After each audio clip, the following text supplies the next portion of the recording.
Good, now we are live. Hello, Dr. Joe James Tilley. Welcome to the 16th lockdown Wayne stream.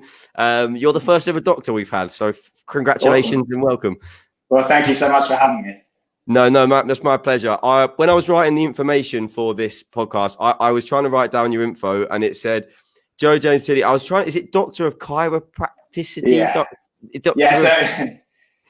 So a doctor of chiropractic. I think that's really important to point out. I'm not a medical doctor, but a doctor in chiropractic, which is DC. Yeah, DC, because it was like Doctor of Chiropractic didn't quite sound like the tenses were right, so I wasn't sure. So you're a Doctor of Chiropractic and you work at Epsom Core. Well, you are the director of Epsom Core Wellness Centres. That's Just right. clear one more thing up for me. When I was doing my research on you, it said there were 63 offices worldwide. Is it like a Sorry, go on. It's not. There isn't 63 offices worldwide. It's Core Wellness Centres, but Core Wellness is actually the only centre currently in the UK. We were running a healthcare program inside our office, which is in 63 centres worldwide. Okay. So, and let's just jump straight into it. Essentially, okay, we'll start because this is going to be more for you guys in the business. What services do you say you provide? Like, what's your philosophy in the area for the townspeople?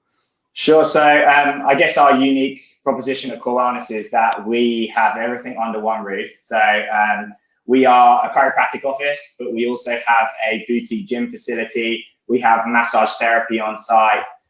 We have nutrition counseling. Pretty much everything is under one roof. And for us, it's all about health and healing. So we take many people with different challenges, particularly lifestyle challenges, things like type 2 diabetes, cardiovascular disease, blood pressure issues. And we also take typical cases like headaches, neck pain, low back pain. But our approach is always through healthcare. I always tell people the first 4 letters in the word health spells heal. So our goal is really to try and drive a healing response in people. And we do that through making changes to the way they eat, think, move, and function. And that's why you see the 4 different components of our logo. So it isn't simply correcting somebody's posture. You're also highlighting how insane the connection between body and mind and back can go on to do all sorts of different, change all sorts of different aspects of your life. 100%. It's interesting that you mentioned headaches because I didn't know this. And I looked online today at your website and I was working with a friend and he told me how insane it is, how misdiagnosed people can get with headaches and how it can actually be an issue lower down in the spine. Could you give us a quick rundown on how you'd explain that to sort of a patient or like what's the connection there and how does it sometimes get misdiagnosed? Oh, sorry, I think it's muted you. Sorry, I lost you there. Yeah, so as far as headaches go, headaches can be complex. They're not as easy as you think they may be. However, I think around 90% of headaches can come from the neck. And there's many different types of headaches people can suffer with, from tension type headaches to migraines to cluster type headaches. I get those clusters. You do? Yeah, they can be really, really bad. And so many people do suffer headaches. I think headaches are one of the number one reasons people normally take things like paracetamol. But my approach always in anything we do is that there's such thing as cause and effect. And for every action, there's an equal opposite reaction. And I don't think we just have headaches because we're unlucky. There's always a cause for headaches. And my goal really as a wellness doctor, as a chiropractor, is to try and address the cause. But what we find when we're talking about the spine and the spine's connection to headaches, obviously throughout your spine, you've got nerves that branch off through your whole spine, and they go to different areas of your body. And the nerves that branch out of your upper neck run straight back over your head. So when there's misalignments and imbalances in the upper neck, there can be a massive connection through the neurology to headaches or sleeping difficulties or energy problems, or basically anywhere where those nerves actually run. So there's a big correlation between having misalignment and what we call subluxations in your upper neck and getting chronic, what we call cervicogenic type headaches. So it's headaches that are actually coming from the neck. So once you've seen a chiropractor and you've started having adjustments, if you do have these misalignments in your upper neck, you're going to find massive, massive improvements. But alongside what we do at Core Wellness is to make sure the other parts of the puzzle are put into place. So you will probably know that if you drank too much alcohol, you might have a headache. That's a chemical way of inducing a headache. But also if you're dehydrated, you might have a headache. If you've sat there all day long, slouched over your office desk, looking forward like this, creating pressure in your upper neck, everyone sits up straight. That will also cause headaches. So You know, I think it's always about addressing the cause. That's what's critical to us. Yeah. So what, like, is there been an influx in problems? Because that's, as you said there, slouching. What are we doing a lot of the time at the moment? Slouching over our phones. Is this, well, it's pretty obvious, but could you quite explain how bad it could be and how much this action of being on your phone all day or being stooped over your desk, not paying attention to your surroundings, not paying, and again, I like to point out in my personal experience, you're not paying attention to your body, which could go a bit further than just a back problem. You might suffer like different issues, disassociation and mental health, because you aren't standing proud. Like, this has a whole aspect, and you could go 100%. deep into it. Eastern practices with chakras and things about energy. They was onto stuff here, wasn't they? And sort of 100%. Yeah. I think going back to what you touched on is something we call tech neck or text neck. And I tell people, sometimes your body's arriving your head's arriving 5 minutes before your body, because people are walking around like this, and it makes a significant impact on your health in so many ways. Effectively, your head weighs about 12 pounds. So if you were to look at someone side on in good alignment or good posture, you would see from side on that the middle of their ear runs right the way through the middle of their shoulder. But what we're seeing in the majority of people is that this big weight that's 12 pounds is significantly forward on where it should be to the midline of their shoulder. So what the evidence shows is for every inch your head goes forward on your body, it becomes 10 pounds heavier. More, yeah. Because it's physics, it's moments. So the further that head goes forward, the heavier it becomes to the body. And you can understand when that head starts to translate 1, 2, 3 inches forward, it puts significantly more stress on the nerves, the spine, and the muscles of the neck. So this is where these problems of misalignment start occurring, which then starts to put pressure on the nervous system. And the big impact of that pressure on the nervous system can be anything from numbness in your arm to sinus troubles, to headaches, to energy problems, to sleeping difficulties, because this is where the nerves branch in that area of the spine. But I think the other important thing, I could talk all day on this, I'm sure, is actually how it creates degeneration to your spine. Because your head, if you were to run that ear through the midline of your shoulder on X-ray, you'll see a beautiful arc. We call this arc in chiropractic the arc of life, because it's so important to have this curve, this backward shapesy curve in your neck. But as your head starts to go forward, that curve straightens out. And as that curve straightens out, it starts to put more pressure on the discs, on the facet joints, on the nerves. And effectively what happens is degeneration. So you get a worn out, degenerated spine from having a lifetime of forward head posture.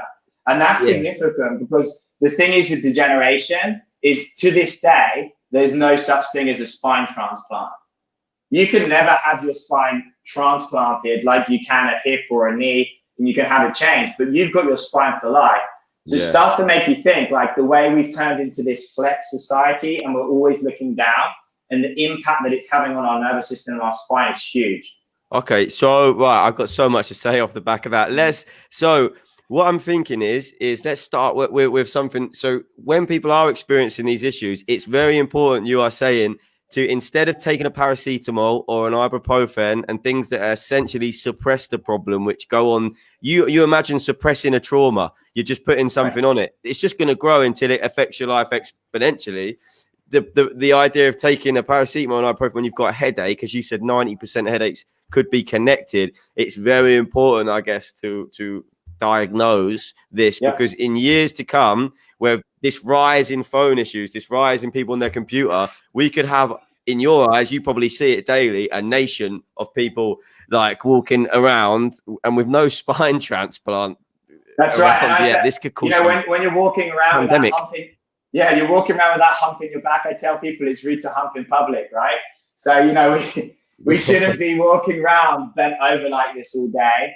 And it's not right for us. It's significantly detrimental to our health. I think in the past, parents would used to tell their kids to sit up straight, but nowadays it's just socially accepted to see someone like this and walking around like this all day. It's so socially accepted. And it's obviously, there's so many ways in which it's impacting the brain and the mind and the psychology of that person. But also it's affecting you physically on a structural level. And going back to what you said, yes, if you have a symptom, if you have a headache, you must not ask yourself what the problem is. but you must ask yourself why the problem is. And I have nothing against medicine in the sense that there's a time and a place for drugs and surgery when it saves your life. But the problem is I feel we're living in a world where there's a pill for every ill. And I think as soon as people have symptoms, they straight away want to find a drug to try and resolve that symptom. Now, the biggest problem in taking a drug to resolve a symptom is it never addressed the cause in the first place. So just because you took that headache pill and you got rid of your headache, did you ever once address why you had that headache? No. Yeah. And it's you've got to look at it almost like they say with mental health as well. To when someone's prescribed a pill with depression and things, and that's absolutely fine, but it should be treated as a temporary solution to really what you're being asked to do by your body is to reflect and take note on what is going on. And it's important for them people not, I guess, as you're saying, not to just take the pill and to take note, whether that would be seeing someone like yourself to check about alignment, or and then also here's the next question: what practices would you encourage for people? Like, it's one thing just standing up straight, as you say, but you're going to fall into bad habits every time. Yeah. As I'm talking to you now, I'm just doing all this, like trying to straighten up. But you've got to be eat like exercises in the evening, or absolutely there is. So like I think with upper body misalignment or postural problems, we call it upper cross posture. And that's the common posture where you end up with rounded shoulders, forward head. Yeah. And with that rounded shoulder and that forward head, not only do you have misalignments in the neck, but and the mid back, but you end up having muscle differences as well. So what an upper cross posture means is you've got a cross pattern. You've got two patterns of tension muscles, and you've got two patterns of muscles which are weak or inhibited. So in your upper body, the muscles that get too tight are your pecs, which rounds off your chest, and your trapezius. If everyone puts their hands on their shoulders right now and just squeeze that muscle, 9 times out of 10, people are going to say that's tight, like it's locked up. And that's one of the tight muscles in this upper cross posture, where our shoulders round and our head comes forward. So we actually need to stretch these muscles. And then the weak muscles become what we call the deep neck flexors. These are the ones which keep our chin in and stop us from jaw jutting. And our rhomboids, these are the ones which hold our shoulder blades together. So yes, there's exercises which we teach at Core Wellness, which will help you strengthen the weak muscles and stretch those tight muscles. So posturally, you can help yourself. And these are physical exercises. Now, in terms of you've spoken about diets as well being a massive thing. You try and find the root of it. How important is a diet? Like, I'm not going to ask you to name a diet, but like, what effects can the diet have on this? I guess, is it like a connectivity or a flow between everything you're doing? Yeah, I think when we talk about diet and headaches, like if we're sticking on that subject, and diet and neck pains or stiffnesses or low back aches, any of these types of things are going to be affected by inflammation. And actually the word itis means inflammation. So tendinitis is an inflamed tendon, appendicitis, inflamed appendix, colitis, inflamed gut, arthritis, inflamed joint. So inflammation is always the precursor to problems. Now, let me tell you this, you can eat food, or you can eat a diet, or whatever you want to call it. You can eat certain foods which make more inflammation in your body. And you can eat certain foods which are naturally going to reduce inflammation in your body. So obviously you can eat foods which are healing, and you can eat foods which are not healing. And when it comes to the term diet at Core Wellness, we don't specifically suggest a diet. I always tell people the first 3 letters in diet spells die, because I believe, people eat a certain way for a period of time, and then they go back to their old habits. So what we try and teach, as opposed to a diet, is what foods are right for us as a species, like what foods are right for us as human beings, and what foods are wrong for us as human beings. And if you think about it, like every animal on this planet has a certain way in which they should eat for normal performance and function. Like a cow should eat grass, a dog should eat meat, and humans also have certain foods we shouldn't be eating. The problem is we now think these days we can eat anything. That comes from anywhere, and a mix of array of different, and there are vegetables that are out of season. All these sort of things, and there's a big push at the moment, isn't there, to just go with nature, go with what nature's providing us at the time, and not to freeze everything, and listen to, because if anything, the right food should come at the right time. We've survived on that for thousands of years. 100%, I love it. Yeah, and also there's like a plethora. I mean, I live opposite Odeon on the high street, and when we first moved in, the biggest battle was to ignore all the different cuisines. You know, I like to enjoy a different cuisine from time to time, but trying to stick to something that you know is actually beneficial for you, and also eating for the right reasons, not eating because you're bored. Eating. We had a guy came on recently who's a personal trainer, and he said each meal should take 30 minutes, and you should eat 3 times a day. And when you're eating that food, you should not be watching TV. You should not be watching screens. You should see the food, salivate, smell the food, prepare your body, be completely ready for what you're about to eat. And I'm glad you said that. And we will go more in depth in the podcast with the diet. But just to move on to core wellness centers once more, what others, like, what services do you provide beyond that? So I've heard there's corporate wellness. There's the ways you can travel around. You've got a whole team beneath you. So sort of what options are there for the different circumstances people may find themselves in? Yeah, great question. I think like when people come in, it's really important for them to understand if they come to us, they're going to get a bespoke custom program for them. So it's not what the Americans call a cookie cutter program. You know, it's not going to be the same recommendations for everybody else, you know, for everyone. It's going to be based on what their wants and needs are. So for example, if you were to come in, first of all, we want to sit down with you and have a consultation with you, figure out what your challenges are. What are your goals? What are you struggling with? And then once we've done that, we put you through something called a wellness score. And the wellness score in our office basically allows us to look at your health based on numbers. So often people base their health on how they feel, but how we feel and how we function can be 2 different things. I think the evidence shows that 50% of people that have fatal heart attacks, the day before they have a heart attack, they feel perfectly fine. So what I'm trying to say by this is I don't just grade people's health on how they feel. We like to grade your health on how you function. And we do that by looking at your wellness score because your physiology and your numbers don't lie. So certain things we're going to look at, we might take your x-rays, we're going to look at your nerve scans, we're going to do your bloods if we need to. What's your cholesterol levels? What's your fasting insulin? What's your glucose levels? We're going to look at things like your visceral fat. We have a machine that measures how much fat is around your organs, which is detrimental to your health. We look at your muscle mass, your fat mass, your BMI, your blood pressure. The list goes on. We look at your flexibility and strength. And then once we put all that together, we'll give you a grading from A to F, and we will tell you really what we can do for you based on what your goals are. So let's say, for example, you came in and you had headaches. It may be that we're going to create a structured program for you to get you out of the problem with chiropractic adjustments and some massage and rehab. But let's say you came in and you're type 2 diabetic. Then you're going to have more of a lifestyle program. We have a lifestyle program called Transform that we run in our office. And that's going to be a program that is going to get you exercising with us in our gym. It's going to get you eating the right foods. It's going to get you doing chiropractic and massage and meditation, mindfulness. So it's going to be like a full wellness program. But that's because you need it, because you're type 2 diabetic. And diabetes type 2 is lifestyle cause. So you can't fix a lifestyle problem with a medical solution. The only way you can fix a lifestyle problem is a lifestyle solution. And that's what we do. So what I'm trying to say is like we're bespoke and custom to the client depending on what they need. And we're going to look after a whole host of different problems.